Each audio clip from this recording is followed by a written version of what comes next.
Tehillim 94. Yahuwah, you Elohim to whom vengeance belongs, you Elohim to whom vengeance belongs, shine forth.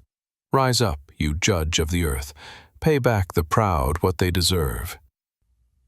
Yahuwah, how long will the wicked triumph?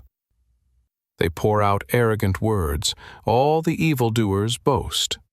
They break your people in pieces, Yahuwah, and afflict your heritage.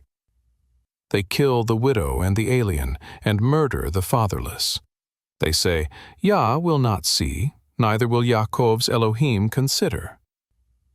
Consider, you senseless among the people, you fools, when will you be wise?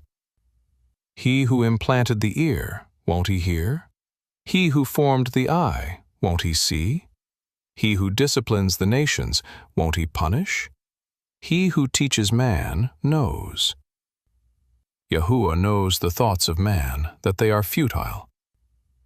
Blessed is the man whom you discipline, Yah, and teach out of your Torah, that you may give him rest from the days of adversity, until the pit is dug for the wicked. For Yahuwah won't reject his people, neither will he forsake his inheritance. For judgment will return to righteousness. All the upright in heart shall follow it. Who will rise up for me against the wicked? Who will stand up for me against the evildoers?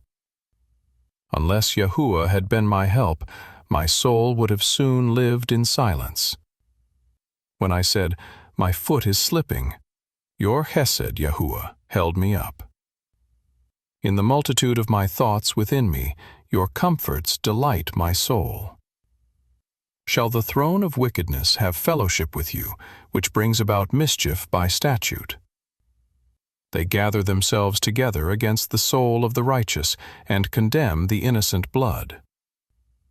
But Yahuwah has been my high tower, my Elohim, the rock of my refuge. He has brought on them their own iniquity, and will cut them off in their own wickedness. Yahuwah, our Elohim, will cut them off.